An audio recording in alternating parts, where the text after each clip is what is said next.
il nous est dit que Jésus se cache dans des endroits déserts. Pourquoi cela? Pourtant, Jésus réalise des miracles, des grandes choses, et on nous dit dans d'autres passages de l'Évangile que lorsqu'une lumière brille, on la met sur le lampadaire, on ne la cache pas sous le boisseau. Alors ici, la lumière de Jésus, elle brille. Pourquoi est-ce que Jésus se cache?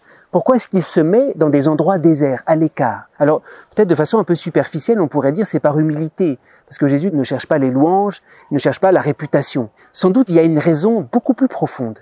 D'ailleurs, à certains moments de l'Évangile, Jésus va accepter de sortir des endroits déserts pour se dévoiler au grand jour. À quel moment? Lors de l'entrée triomphale de Jésus à Jérusalem, Jésus se laisse acclamer comme roi. Il ne se cache plus dans des endroits déserts. Et justement, que se passe-t-il à ce moment-là? Le salut est tout près de se réaliser. Et d'une certaine manière, quand Jésus s'expose, il accélère le salut. Parce que les grands prêtres, ça attise leur jalousie. Alors en réalité, c'est important à comprendre. Jésus se cache, c'est pas seulement par une espèce d'humilité, c'est le rythme du salut, d'un Dieu caché qui se dévoile uniquement pour me sauver. Nous, on pourrait penser, Dieu doit se dévoiler pour montrer sa grandeur. Dieu ne veut pas cela. Dieu ne veut pas m'écraser. Dieu ne se dévoile à moi que lorsque j'ai compris qu'il est venu me sauver.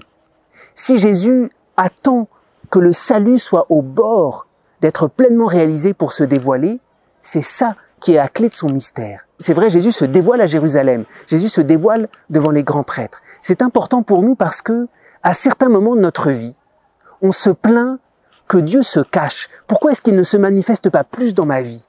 Pourquoi est-ce qu'il ne se manifeste pas plus aux autres? Peut-être que je ne l'ai pas encore assez pris comme mon sauveur. Alors, je cherche un Dieu qui impressionne, peut-être qu'il m'impressionne moi-même. Mais Dieu n'est pas seulement celui que je dois admirer. Dieu ne se dévoile que quand je l'ai pris comme mon sauveur. Alors il sort de sa retraite. Si nous voulons, j'allais dire, accélérer cette manifestation de Dieu dans notre vie, il faut le prendre résolument comme mon sauveur, et non pas seulement comme celui qu'on admire parce qu'il est grand. Si Dieu est mon sauveur, alors il sort de sa retraite, il vient jusqu'au bout se dévoiler à moi comme celui qui me sauve.